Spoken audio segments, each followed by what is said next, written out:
ચલો આપણે છઠ્ઠા ધોરણમાં 11નું ચેપ્ટર બરાબર અડધું ભણી ગયા, અડધું બાકી હતું.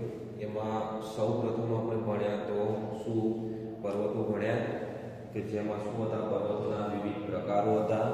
બરાબર, પર્વતોની વિવિધ માહિતી હતી અને એના પર્વતોના પ્રકાર કઈ રીતે પાડ્યા તે આપણે જોઈશું. બરાબર, હવે તમારો બીજો ટોપિક આવે છે ઉચ્ચ પ્રદેશો. સૌ પ્રથમ ઉચ્ચ પ્રદેશો કોને કહીશું? તો સૌ પ્રથમ જે દરિયાઈ સપાટી હોય એટલે કે પાણીની સપાટી, બરાબર, કેટલા 180 મીટરથી વધુ ઊંચાઈ,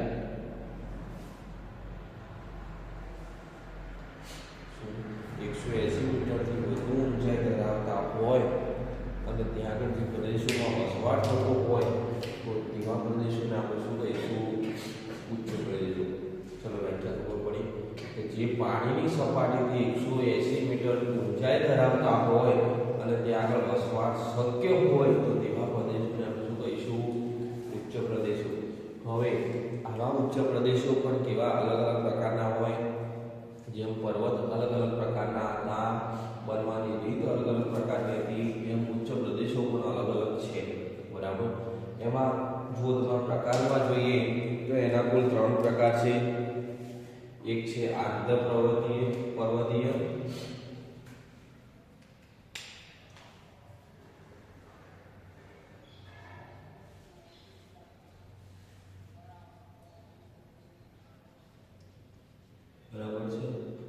બીજું છે તમારે પર્વત પ્રાંતીય,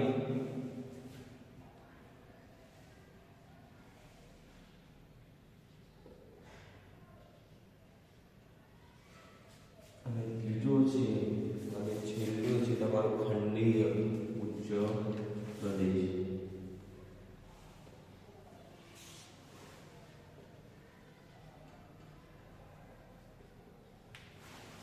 બરાબર, ચલો આટલા પ્રદેશો વિશે તમારે માહિતી મેળવવાની. ઓકે,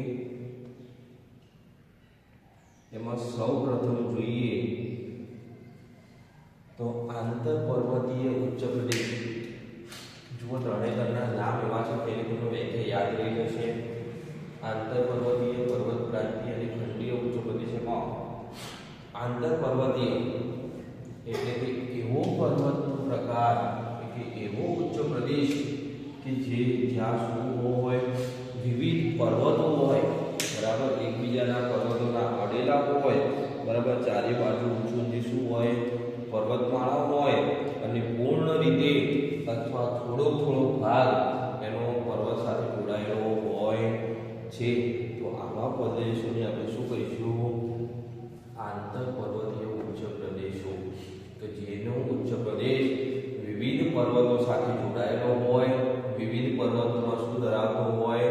આંશિક પૂરેપૂરું ધરાયેલો હોય. બરાબર, જેમ કે કોઈ ઉચ્ચ પ્રદેશ હોય એની આજુબાજુ ચારે કોર કદાચ પર્વતો આવેલા હોય તેને આપણે આંતર પર્વતીય ઉચ્ચ પ્રદેશ કહીએ છીએ.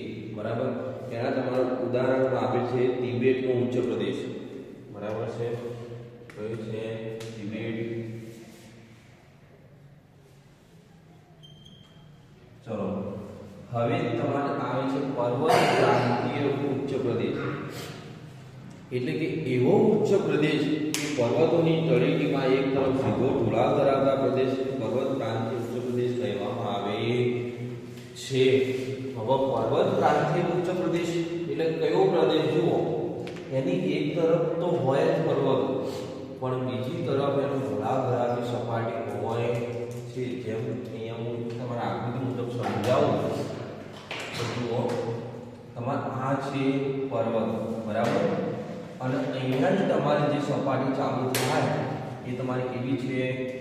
ઉચ્ચ પ્રદેશ છે. એટલે આ છે પર્વતો, આ છે ઉચ્ચ પ્રદેશ, પર્વત ઉપર રહેલો ઉચ્ચ પ્રદેશ. તો એ પર્વત સાથે જોડાયેલો છે, એના કારણે આપણે એને કહીએ છીએ પર્વત પ્રાંતીય ઉચ્ચ પ્રદેશ. ખબર પડી કેમ? કે એક પર્વત હોય અને એની સાથે જોડાયેલા હોય છે.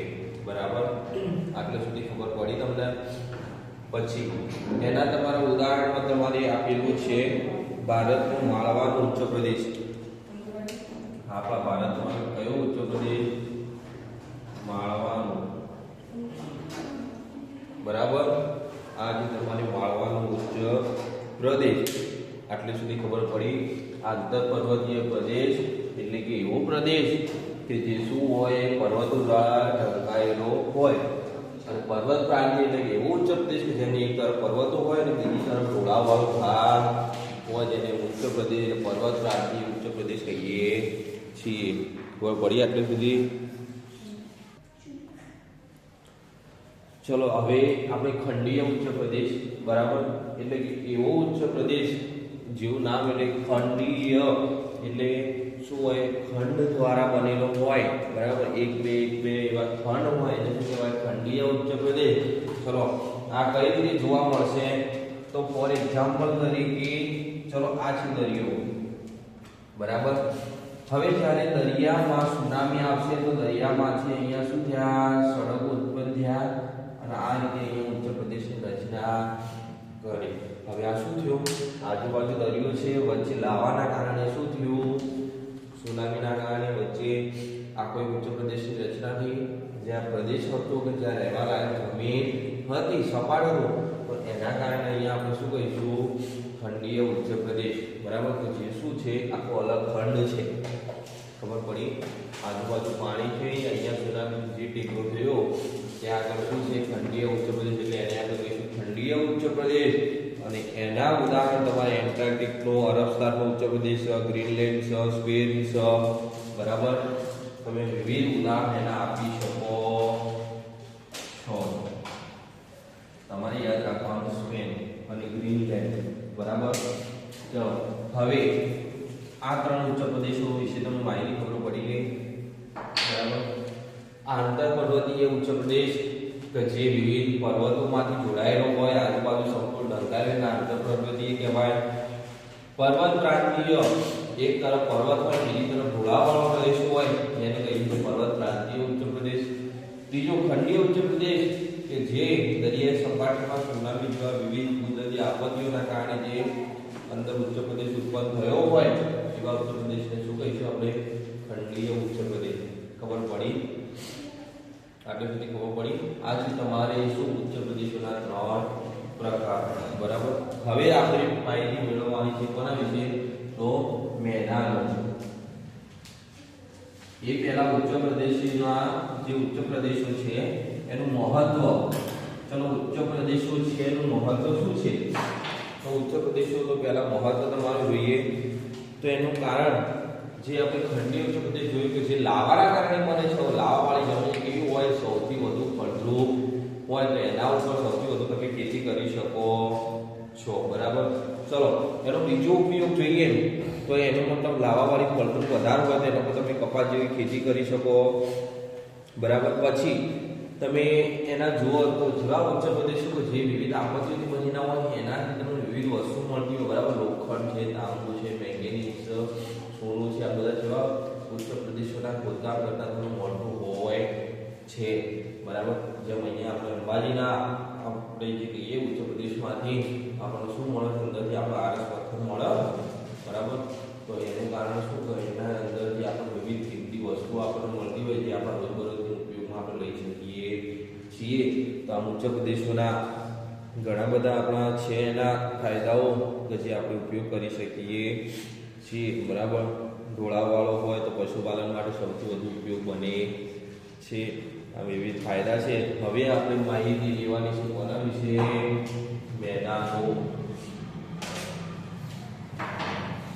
બરાબર,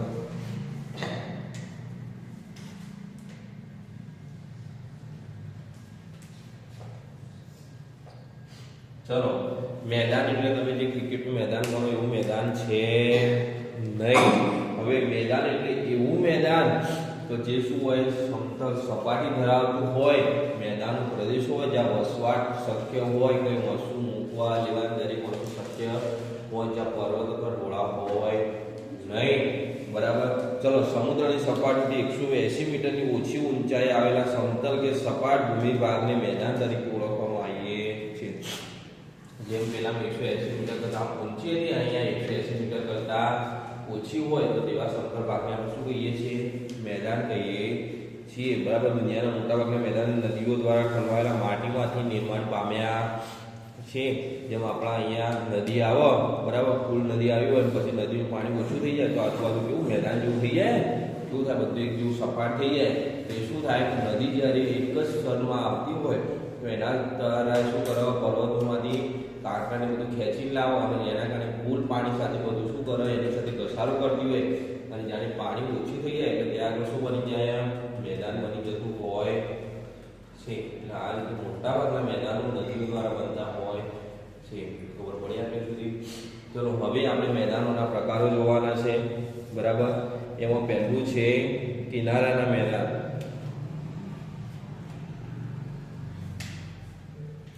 ચલો આ પણ જેવું એનું નામ છે એવી જ એની વ્યાખ્યા છે.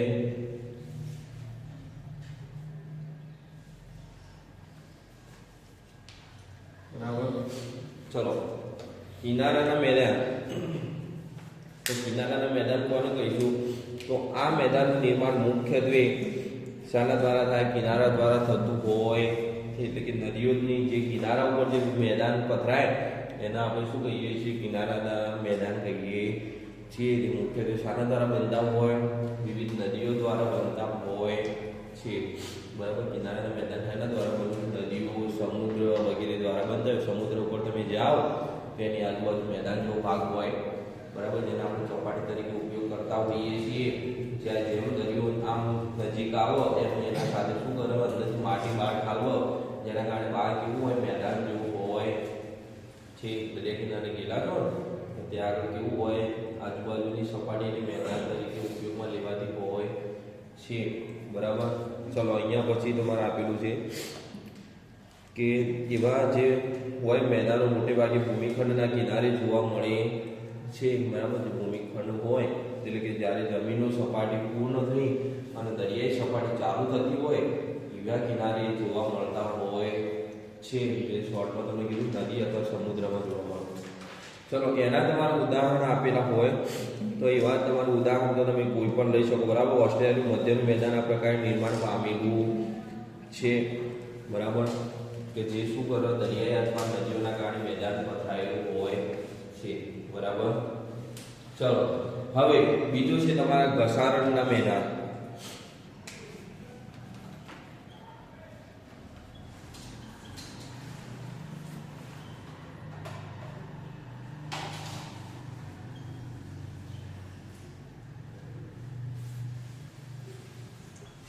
હવે ઘસારણના મેદાન એમાં જો ઘસારણ એટલે ઘસાવવું અને એના મેદાન. બરાબર. ઘસાઈને જે મેદાન બને એમાં એટલે કે પૃથ્વીની સપાટી પર સતત ઘસારણની પ્રક્રિયા શું હોય? ચાલતી હોય.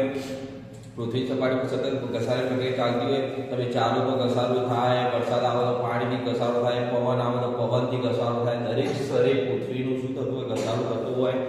તો આમ શું હોય? લાંબે ગાળે પર્વતો તથા ઉચ્ચ પ્રદેશો, નદી, પવન, હિમ નદી જેવા પરિબળો દ્વારા ઘસાઈને જે મેદાનો બનાવવામાં આવે, બરાબર, તો એવા મેદાનોને આપણે શું કહીશું? ઘસારણના મેદાનો કહીએ છીએ. જે સંપૂર્ણપણે મેદાન બનતા નથી. બરાબર. કેમ? તેમાં નક્કર ખડકોની ટેકરીઓ વચ્ચે વચ્ચે જોવા મળે છે. હવે જે નદીઓ હોય, બરાબર, એમના ઘસારા દ્વારા પર્વતો ઉપરથી એમના જે લઈને આવા માટીને આપણે મેદાન બનાવીએ તો ચોક્કસ મેદાન બનશે નહીં. કેમ કે એના અંદર કોકરો હોય, રેતી હોય, બરાબર, કપચી હોય, દરેક પથ્થરના નાના ટુકડા હોય, જેના કારણે શું થાય? સંપૂર્ણપણે મેદાન બનશે નહીં. બરાબર. ખબર પડી? તો જ્યારે ઘસારણના મેદાન એટલે કે જે ઘસડાઈને જે બનાવતા હોય તો ઘસારણના મેદાનની જે નદીઓને લાવતા હોય, પરંતુ સંપૂર્ણ મેદાન કેમ નથી બનતા? તો એમની સાથે કોકરોને આપણે જેમ અત્યારે આપણે નદીમાંથી કોકરો બધું લઈએ ને, ક્યાંથી આવો? પર્વતોમાંથી આવે. શાના કારણે? તો પાણીના કારણે, ઘસારણના કારણે પથ્થર તૂટી અને એના નાના નાના ટુકડા થતા હોય છે. અને ટુકડાઓના કારણે એના સંપૂર્ણ મેદાન બનતા નથી. બરાબર. તો આવા મેદાનોને એક ઉદાહરણ આપેલું છે તમારે કે જે ઘસારણ દ્વારા બનેલ મેદાનોને પેની પ્લેન પણ કહે છે. બરાબર. શું નામ આપેલું છે? Penny plane.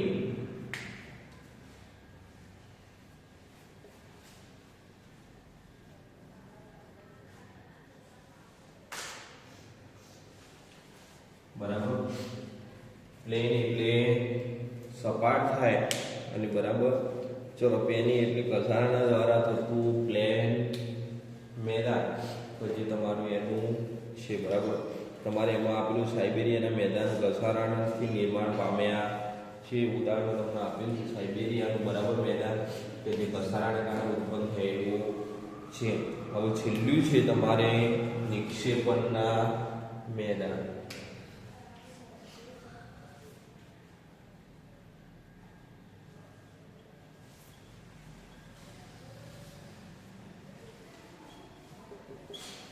ચલો, હવે નિક્ષેપણના મેદાન એટલે શું કે જો આપણે નદીઓ વિશે જોયું એમ નદીઓ અથવા વિવિધ પરિબળો દ્વારા પથરાયેલા કાંપના નિક્ષેપણથી સરોવર કે સમુદ્ર જેવા કોતરો ભરાવાથી આવા મેદાનનું નિર્માણ થાય છે. તેથી તેને નદીકૃત કે કાંપના મેદાન પણ કહેવામાં આવે છે. ભારતમાં ગંગા યમુના મેદાન, ઉત્તર ચીનમાં હવાઓનું મેદાન અને ઇટાલીમાં ગો નદી દ્વારા બનાવેલું લોમ્બાર્ડીનું મેદાન એના ઉદાહરણ છે. એટલે કે એવા મેદાન કે જે શું હોય, જ્યારે વચ્ચે ખાડા હોય અને એના ઉપર વિવિધ કાંકરાઓ દ્વારા બરાબર એનું માટીની વિવિધ કાંકરાઓ દ્વારા એ ખાડા પૂરી અને એના શું કરવામાં આવે, એના કાંકરાઓ દ્વારા ઢંકાઈ અને આખું મેદાન બનાવવામાં આવે. એને કહીએ આપણે નિક્ષેપણનું મેદાન, કે જેના અંદર નિક્ષેપણ એટલે શું હોય નિતારું જોઈએ આપણે આગળ ભણી ગયા. નિક્ષેપણ એટલે ચાળવું ખાળવું ના બધું ભણ્યા. બસ એ જ વસ્તુ નિક્ષેપણના મેદાન એટલે કે એના અંદર જે કાંકરા ચાળી અને જે એના મેદાન બને તેને આપણે કહીએ છીએ નિક્ષેપણના મેદાન, જે આપણે ગંગા યમુના નદીમાં પણ જોવા મળે છે. બરાબર. આ છે તમારે નિક્ષેપણના મેદાન. ચલો, મેદાનનું મહત્વ શું હોય તો માનવ વસાહત અને વેપાર વાણિજ્યના સ્થાનો ફળદ્રુપ મેદાનોથી સપાય છે. ચલો, મેદાન હોય તો માણસને ત્યાં રહેઠાણ માટે જગ્યા પૂરી પડે છે. જો કોઈ જગ્યા ફળદ્રુપ હોય તો માણસને ત્યાં શું હોય ખેતી કરવા માટે પણ ઉપયોગી બને છે. ચલો, પછી તમારે બીજું છે તો મેદાન સડક માર્ગ અને રેલ માર્ગ માટે ઉપયોગી પુરવાર થયા છે. તો કાંકરાવાળા મેદાન હોય તો ત્યાં આગળ રેલ માર્ગ અને સડક માર્ગ પણ તમે કરી શકો છો. બરાબર. તમે કંઈ પણ વસ્તુ જમીન આવી કે જમીન પર તમે દરેક કામ કરવા માટે તમારો મેદાનનો ઉપયોગ થાય છે. બરાબર. ભારતના બંગાળનો ઉપસાગર તેનું શ્રેષ્ઠ ઉદાહરણ છે. જેમ કે ઉપસાગરો વિશાળ અને નાના કદના હોઈ શકે છે. બરાબર. ઉપસાગરો હોય એ નાના અને મોટા કદના બંને હોય છે. કેટલાક નાના હોય કેટલાક મોટા હોય છે. બરાબર. આપણા ભારતમાં કેટલાય ઉપસાગરો છે અને આ રીતે આપણે એના મેદાનોના પ્રકાર જોવા મળે છે. બરાબર. પડી જેવું નામથી એવી એની વ્યાખ્યા છે. ખાસ યાદ રાખજો કે કિનારાના મેદાન કિનારે થતા હોય એ સમુદ્રની સપાટી યાદ રાખવાની. પછી ઘસારાના મેદાન જે નદીઓ ઘસડી અને લઈને આવે એને ઘસારાનું મેદાન. નિક્ષેપણ એટલે કે માટીનું બધું હોય એના જે કાંકરા અને રેતીનું શું કરે નિક્ષેપણ કરી અને મેદાન બનાવેલું શું કહેવાય નિક્ષેપણનું મેદાન કહીએ છીએ.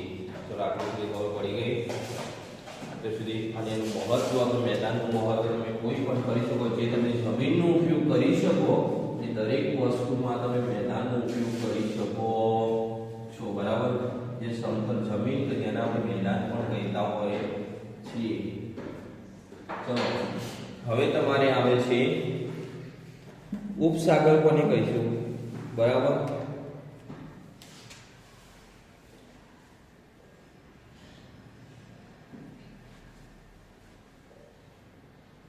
ચલો, ઉપસાગર તો એવો સાગર કે જ્યાં હોય સામાન્ય રીતે મહાસાગરના જળ ભાગનો આંશિક ભાગ એટલે કે ઉપસાગર. બરાબર. જે મોટો જળાશય હોય મહાશય, બરાબર, એનો થોડોક ભાગ જેને આપણે શું કહીએ છીએ ઉપસાગર કહીએ છીએ. જે ફરતેની જમીન ખુલ્લા વિશાળ સરોવર જેવા આકાર ધરાવે છે. ઉપસાગર વિશાળ અને નાના કદના હોઈ શકે છે. ભારતમાં બંગાળનો ઉપસાગર તેનું શ્રેષ્ઠ ઉદાહરણ છે. બરાબર. ઉપસાગરો કેટલાય નાના મોટા હોઈ શકે. બરાબર. અને એ શું હોય મોટા મહાન જળાશય હોય એનો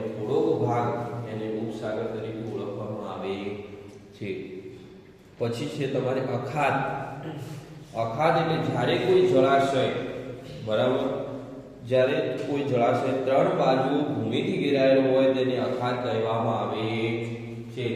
વચ્ચે મેદાન હોય અને એની જે બધી બાજુઓ નહીં પણ મનની પણ 3 બાજુઓ શું હોય, ભૂમિથી ઘેરાયેલી હોય, બરાબર, તો એને શું કહીએ છીએ, અખાત તરીકે ઓળખવામાં આવે છે. એના ઉદાહરણ તરીકે આપણે ખંભાતનો અખાત, બરાબર, કે જે એની 3 બાજુઓ ભૂમિથી જોડાયેલી છે. પછી છે તમારે ભૂશીર. ભૂશીર એટલે ભૂમિનો લંબાત્મક છેડો જે જળ ભાગમાં ફેલાયેલો હોય છે, જેને સમુદ્ર રેખા તરીકેની સંજ્ઞા પણ આપી શકાય છે. ભૂશીર એટલે એવો જળાશય કે જેનો એક લાંબો છેડો જળાશય સાથે જોડાયેલો હોય છે.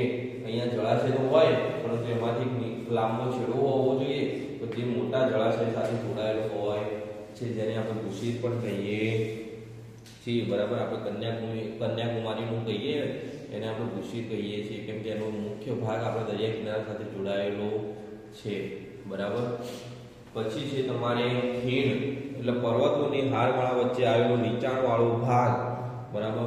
ખીણ તો તમને ખબર કે આજુબાજુમાં જે શું હોય, પર્વતો હોય અને વચ્ચે થઈને જે નીકળો એને શું કહીએ, ખીણ કહીએ. તો જેમાં ખૂબ જ ખાડો હોય, બરાબર, આજુબાજુ પર્વત એટલે આજુબાજુ ટેકરો હોય, વચ્ચે ખૂબ જ ખાડો હોય એને આપણે શું કહીશું, ખીણ કહીશું. અને ખીણના ઉદાહરણ તમારે અહીંયા આપેલા છે, કાશ્મીરની ખીણ, બરાબર. ચલો હવે એમાં બંગાળની ખાડી કહીએ છીએ ને, એ પણ ખીણમાં લઈ શકાય, કેમ કે એમાં શું છે, એક અસંખ્ય વચ્ચે એક આખી ખીણ છે, તો જેના કારણે અંદર શું થાય, ગરમી અને ઠંડી જળવાઈ રહે. ચલો પછી છે સામુદ્રધુની, કે જે 2 જળ વિસ્તારને જોડતી સાંકડી જળપટ્ટીને સામુદ્રધુની કહે. હવે સામુદ્રધુની કોને કહીશું, તો 2 જળાશયો છે પણ બંને જળાશયોને ભેગી કરતી એક જે નદી જેવી રચના હોય એને આપણે સામુદ્રિક ધુની કહીએ છીએ, કેમ કે બંને જળાશયોનું પાણી શું કરે, ભેગું કરે, બરાબર.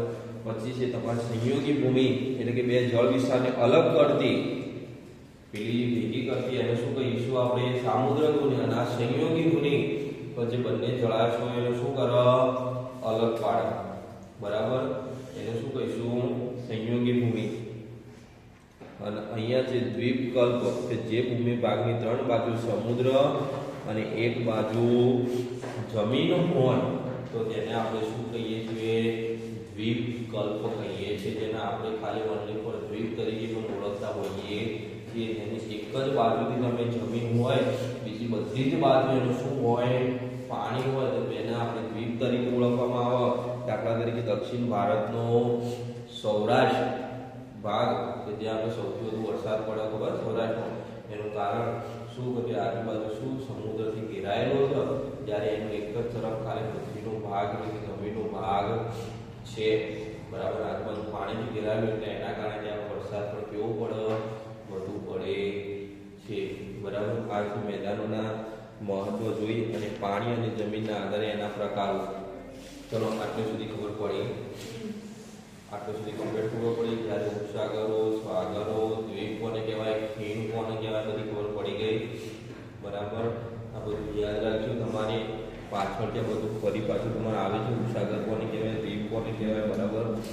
અને અહીંયા તમારું થાય છે પાઠ પૂરો, બરાબર. આટલા સુધી ખબર પડી ગઈ ને આખા પાઠમાં.